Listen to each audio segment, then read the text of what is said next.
Hello दोस्तों, स्वागत है हमारे यूट्यूब चैनल दिनेश कुमार पर। आज हम लोग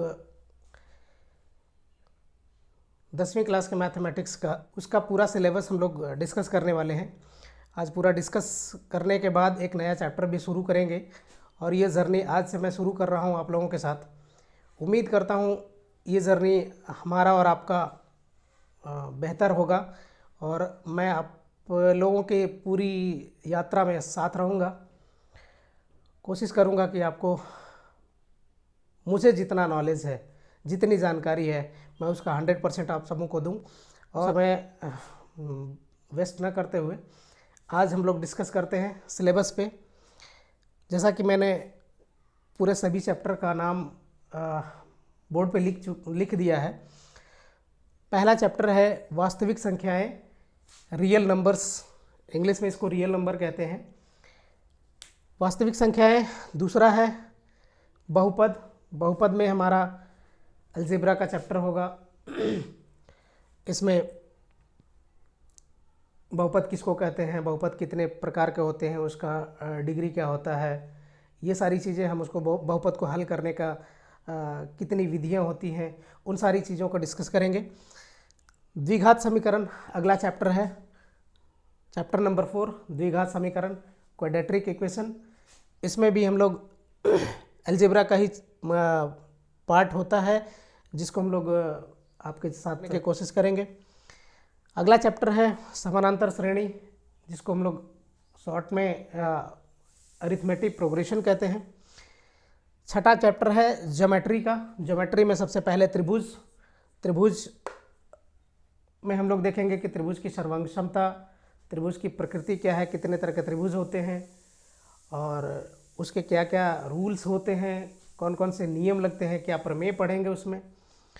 उसके बाद आता है चैप्टर नंबर 7, निर्देशांक ज्यामिति, जिसको कोऑर्डिनेट ज्योमेट्री कहा जाता है। ये भी आपका इम्पोर्टेंट चैप्टर है। 8वां चैप्टर है त्रिकोणमिति, ट्रिगोनोमेट्री। त्रिकोणमिति में पहले चैप्टर में त्रिकोणमिति को दो पार्टों में, दो चैप्टर में डिवाइड किया है इन्होंने। पहले चैप्टर में है कि त्रिकोणमिति का जो बेसिक परिचय होता है, basic sine theta, cos theta, tan होते हैं, वो देखा जाएगा। उसके बाद होता है अगला चैप्टर है त्रिकोणमिति के कुछ अनुप्रयोग, जिसको आप लोग ऊंचाई और दूरी या हाइट एंड डिस्टेंस के नाम से जानते हैं। इसमें त्रिकोणमिति का क्या प्रयोग होता है उस चीज़ के बारे में पढ़ेंगे। 10वां चैप्टर है वृत्त, सर्कल। सर्कल पे क्या क्या हो सकता है, सर्कल के अंदर त्रिभुज हो सकते हैं, सर्कल के बाहर त्रिभुज हो सकते हैं, सर्कल के अंदर चतुर्भुज हो सकता है, सर्कल के बाहर चतुर्भुज हो सकता है। तो इन सब चीज़ों का अध्ययन जो हम लोग करेंगे वो है चैप्टर नंबर 10, 10वीं नाम है उसका। अगला चैप्टर है रचना। इसमें कंस्ट्रक्शंस पढ़े जाएंगे। त्रिभुज का कंस्ट्रक्शन कैसे किया जाएगा, चतुर्भुज का कंस्ट्रक्शन कैसे किया जाएगा, वृत्त के अंदर त्रिभुज कैसे बनेगा, वृत्त के बाहर त्रिभुज कैसे बनेगा। तो इन सभी चीज़ों का जो रचनाएं हैं उन चीज़ों को हम पढ़ेंगे चैप्टर नंबर 11 में। 12 नंबर चैप्टर है वृत्त से संबंधित क्षेत्रफल, वृत्त का क्षेत्रफल, उससे रिलेटेड जितने भी क्वेश्चंस होंगे उस क्वेश्चंस को हम लोग सॉल्व करेंगे। चैप्टर नंबर 13 है पृष्ठीय क्षेत्रफल और उसका आयतन। पृष्ठीय क्षेत्रफल में हम लोग पढ़ेंगे बेलन, शंकु, गोला का क्षेत्रफल और आयतन दोनों पढ़ेंगे। 14वां चैप्टर है सांख्यिकी। सांख्यिकी में आप जो स्टैटिस्टिक्स अंग्रेजी में कहा जाता है, इसमें आप पढ़ेंगे क्लास में। सबसे पहले क्लास है, तो आज के क्लास में हम लोग डिस्कस करेंगे चैप्टर नंबर 2, जो बहुपद है, पॉलिनोमियल्स। बहुपद कहते किसको हैं, बहुपद क्या होता है, इसमें क्या पढ़ेंगे, इसके बारे में मैंने कुछ इसके डिफिनीशंस हैं उसको मैंने बोर्ड पे लिख दिया है। आप चाहे तो इसको लिख सकते हैं या फिर स्क्रीनशॉट कर सकते हैं। पहला है बहुपद। बहुपद वह समीकरण जिसमें एक से अधिक पद हो उसे बहुपद कहते हैं। जैसे कोई भी एक समीकरण होता है, उस समीकरण का जो उसमें अगर एक से अधिक पद हो तो उसको बहुपद कहा जाता है। जैसे ax² + bx + c, ये एक बहुपद का स्टैंडर्ड फॉर्म होता है, मानक रूप होता है, जिसे हम लोग px से डिनोट करते हैं। px बहुपद का घात क्या होता है, बहुपद का घात होता है किसी भी बहुपद px के उच्चतम घात को बहुपद का घात, डिग्री ऑफ पॉलिनोमियल्स कहते हैं। डिग्री ऑफ पॉलिनोमियल्स क्या होता है? कोई भी बहुपद है, उस बहुपद के जो अधिकतम घात होता है, जो पावर होता है, उसी को डिग्री ऑफ पॉलिनोमियल्स कहा जाता है। एग्जाम्पल के लिए px में x² + bx + c, ये अगर एक बहुपद है, px एक बहुपद है, तो इसका डिग्री ऑफ पॉलिनोमियल्स दो होगा। क्यों? क्योंकि इसका अधिकतम घात 2 होता है। अगर ये मान लिया ax³ + bx² + cx + d ऐसा कोई बहुपद हो, तो इसका अधिकतम घात 3 है, इसलिए इसका डिग्री 3 हो जाएगा। तो जिस बहुपद का अगर मैक्सिमम घात जो होता है, जो मैक्सिमम पावर होती है, वही उस बहुपद का डिग्री कहलाता है या बहुपद का घात कहलाता है। अब बहुपद के घात के अनुसार मुख्यतः 3 तरह के बहुपद हम लोग देखते हैं। पहला बहुपद है रैखिक बहुपद। रैखिक बहुपद को इंग्लिश में बोलते हैं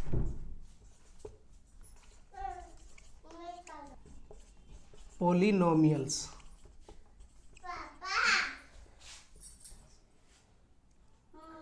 दूसरा होता है द्विघात बहुपद, अधिकतम घात जिसकी 2 हो, उसको बोलते हैं क्वाड्रेटिक।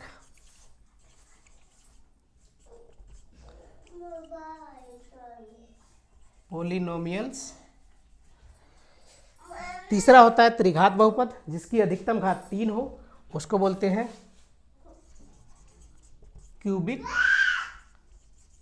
पॉलिनोमियल्स। पहला होता है रैखिक बहुपद, लीनियर पॉलिनोमियल्स, अधिकतम घात जिसकी 1 हो, उसको दूसरा होता है द्विघात बहुपद। द्विघात बहुपद की अधिकतम घात 2 होती है, इसको क्वाड्रेटिक पॉलिनोमियल कहते हैं। तीसरा होता है त्रिघात बहुपद, जिसकी अधिकतम घात 3 होती है, इसको क्यूबिक पॉलिनोमियल्स कहा जाता है। हाँ, तो दोस्तों आज हम लोग अभी तक हमने बहुपद के बारे में देखा कि बहुपद कितने तरह के होते हैं। वैसे होने को तो 4 पावर होगा तो फिर चतुर्थ घात बहुपद भी कहलाएगा, लेकिन मुख्यतः 3 तरह के बहुपद को हम लोग कंसिडर करते हैं। पहला रैखिक बहुपद, दूसरा होता है क्वाड्रेटिक द्विघात बहुपद, और तीसरा होता है त्रिघात बहुपद।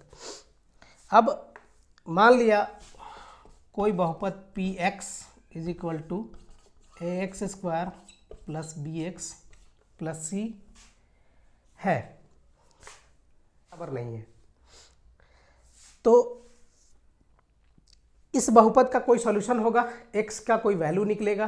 तो अगर x का कोई वैल्यू निकलेगा तो उसी वैल्यू को, x का मान को, उसी को शून्यक कहा जाता है, या आप कहें इंग्लिश में वैल्यू कहें या उसको शून्यक कहें। तो px पर x का जो भी मान समीकरण को संतुष्ट करता है, उसे ही बहुपद का शून्यक कहा जाता है। एग्जाम्पल, अगर मान लिया कि P1 = 0 हो जाता है, तो x = 1 ही 1 बहुपद का शून्यक होगा। इस समीकरण को संतुष्ट करने के लिए अगर यहाँ x है तो ये x का वेरिएबल है। अगर यहाँ जो भी वैल्यू रखेंगे, अगर 1 रखने के बाद ये वैल्यू अगर 0 हो जाता है, तो हम कहते हैं कि P1 x = 1 ही इस बहुपद का शून्यक है, या फिर दूसरे शब्दों में कहें कि उस बहुपद का हल है, x का वैल्यू निकलेगा। तो px बराबर x का जो भी मान समीकरण को संतुष्ट करता है उसे ही बहुपद का शून्यक कहा जाता है। शून्यक का और कोई मीनिंग नहीं होता। शून्यक का मतलब होता है कि इस बहुपद का में x का वैल्यू क्या है, यही आपका बहुपद का आंसर होगा। तो आगे हम लोग देखेंगे।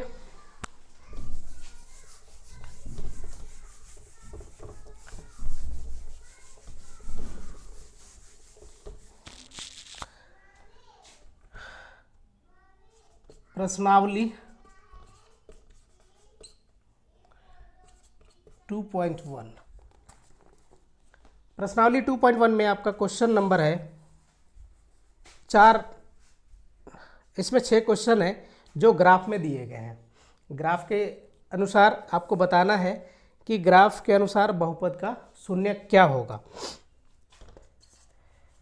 अब ग्राफ के माध्यम से जो भी समीकरण का हल किया जाता है उसमें 2 एक्सिस होते हैं, 2 अक्ष होते हैं। एक अक्ष को एक्स अक्ष कहा जाता है। तो आइए हम लोग शुरू करते हैं नया चैप्टर। और ये नया चैप्टर में हमारा प्रश्नावली 2.1 है। प्रश्नावली 2.1 में पहला क्वेश्चन है, किसी बहुपद px के लिए y बराबर px का ग्राफ खींचे। नीचे की आकृति 2.10 में दिया गया है। प्रत्येक स्थिति में px के शून्यकों की संख्या ज्ञात करें। तो आप ये देखें, कोई भी समीकरण जब ग्राफीय विधि से हल किया जाता है तो उसमें ग्राफ खींचने के लिए 2 एक्सिस होते हैं। पहला एक्सिस हॉरिजॉन्टल होता है और दूसरा होता है वर्टिकल। हॉरिजॉन्टल एक्सिस को एक्स एक्सिस बोलते हैं और वर्टिकल एक्सिस को वाई एक्सिस बोलते हैं। एक्स एक्सिस में जहाँ दोनों एक्सिस एक दूसरे को काटती हैं उस पॉइंट्स को ओरिजिन पॉइंट कहा जाता है, जिसे 0 से या O से डिनोट किया जाता है। O से डिनोट किया जाता है तो इसे ओरिजिन पॉइंट कहा जाता है या मूल बिंदु कहा जाता है। मूल बिंदु के हॉरिजॉन्टल एक्सिस में एक्स एक्सिस के मूल बिंदु के दाहिने साइड के भाग को में पॉजिटिव वैल्यू लिखते हैं और बाएं साइड के पार्ट्स में नेगेटिव ऋणात्मक वैल्यू लिखते हैं। इसलिए इसको x प्लस से डिनोट करते हैं और इसको x माइनस से। सेम थिंग वर्टिकल लाइंस में, वर्टिकल एक्सिस में जो जिसे y एक्सिस कहा जाता है, y एक्सिस में ओरिजिन मूल बिंदु के ऊपर के भाग को पॉजिटिव से डिनोट किया जाता है और नीचे के भाग को नेगेटिव से डिनोट किया जाता है। अब शून्यक क्या है? शून्यक है कि बहुपद px के लिए y बराबर px का में x का वैल्यू क्या होगा। जो x का वैल्यू होगा वही इस वही शून्यक कहलाता है। अब ये देखेंगे कि शून्यक कैसे ज्ञात करेंगे ग्राफ में। तो y axis y is equal to px मान लिया जाता है। इसका मतलब है कि y का वैल्यू डिपेंड करता है, निर्भर करता है x के वैल्यू पर। तो x का वैल्यू के रेस्पेक्ट में हम y का ग्राफ खींचते हैं और जब ग्राफ खींचने के बाद ग्राफ अगर x एक्सिस को काटता है तो वही उसका शून्य कहलाता है या वही उसका हल कहलाता है। तो x एक्सिस को ग्राफ जितना बार काटेगा उतने शून्यक होंगे और वो जो वैल्यू कहलाएगा वही उसका शून्यक है। तो इस सवाल में यही कहा गया है कि y बराबर px का ग्राफ नीचे की आकृति 2.10 में दिया गया है। प्रत्येक स्थिति में px के शून्यकों की संख्या ज्ञात करें। तो जैसा कि हम पहला ग्राफ में देख रहे हैं कि ये है x एक्सिस, ये है y एक्सिस, ये है इस y बराबर px का ग्राफ है जो कि एक स्ट्रेट लाइन है और पैरेलल है x एक्सिस के।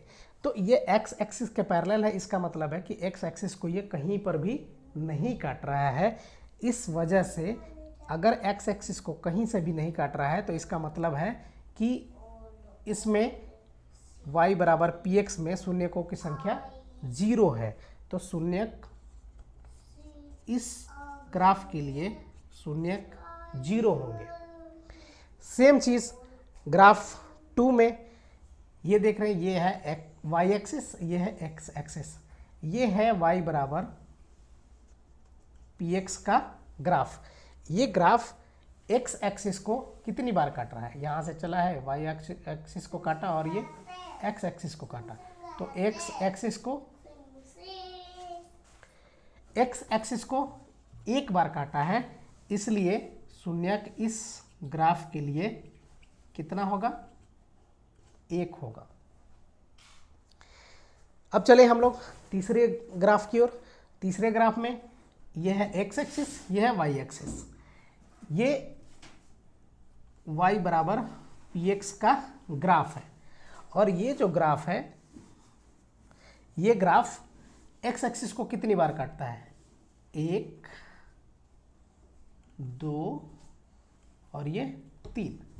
काउंट कर लेंगे, जितनी बार ये एक्स एक्सिस को ये ग्राफ काटता है वही शून्यकों की संख्या हो जाएगा। तो इसका शून्यक कितना हो जाएगा, 1, 2 और 3। इसी तरह इसमें भी हम इंडिकेट कर सकते हैं, यहाँ 1 है, यहाँ तो 0 ही है, पैरेलल लाइन है, इसका मतलब कि कोई कहीं भी नहीं काट रहा है, तो इसका मतलब शून्यक की संख्या 0 होगा। अब सेम थिंग चलते हैं हम लोग ग्राफ नंबर 4 पे की ओर। ग्राफ नंबर 4 में ये है एक्स एक्सिस और ये है वाई एक्सिस। ये है हमारा y is equal to P x का ग्राफ। ये ग्राफ एक्स एक्सिस को कितनी बार काट रहा है, तो 2 बार, 2 बिंदुओं पर काट रहा है, 1 और ये 2। तो इस ग्राफ के लिए शून्यक की संख्या कितनी होगी, 2 होगी। आगे चलते हैं ग्राफ नंबर 5 पे। ग्राफ नंबर 5 पे हम देख रहे हैं ये एक्स एक्सिस, ये वाई एक्सिस। एक्स एक्सिस को ग्राफ ने कितने बार काटा है, ये है y बराबर पी एक्स का ग्राफ। तो कितनी बार हम देख पा रहे हैं, 1, 2, 3 और ये है 4। इस ग्राफ ने एक्स एक्सिस को कितनी बार काटा है, तो 1, 2, 3 और 4। इसलिए शून्य बराबर कितने हो जाएंगे, 4। अंतिम सवाल पे आते हैं। अंतिम सवाल में है ये एक्स एक्सिस, ये वाई एक्सिस और ये है हमारा y is equal to P x का ग्राफ। इस ग्राफ में हम देख सकते हैं स्पष्ट रूप से कि ये और ये कितनी बार टच करता है, 1, 2, सॉरी ये नहीं, ये y अक्ष को काट रहा है, तो 1, 2 और ये 3। x अक्ष को कितने बार काट रहा है, x एक्सिस को 3 बार, तो शून्य की संख्या हो जाएगी 3। ये हमारा सभी ग्राफ को देख के ये पता चलता है कि ग्राफ जो बना हुआ है वह ग्राफ x एक्सिस को कितनी बार काटता है, वही उस ग्राफ का, वही उस बहुपद का शून्यकों की संख्या हो जाएगी। इसका मतलब है कि y बराबर पी एक्स में x का वैल्यू इसमें 0 है, इसमें 2 बार है, इसमें 3 बार है, नहीं सॉरी इसमें 1 है, इसमें 3 है, इसमें 2 है, इसमें 4 है और इसमें 3 है। तो ये उम्मीद है आप लोगों को ये समझ में आया होगा। और ये हमारा प्रश्नावली कंप्लीट हुआ 2.1। आज का क्लास इतना ही तक। आगे के वीडियो में हम अगला एक्सरसाइज लेके आएंगे। अगला एक्सरसाइज 2.2 होगा। 2.2 में क्या वैल्यू होगा, क्या क्वेश्चंस होंगे, उन सारे क्वेश्चंस को एक एक करके हल करेंगे। धन्यवाद।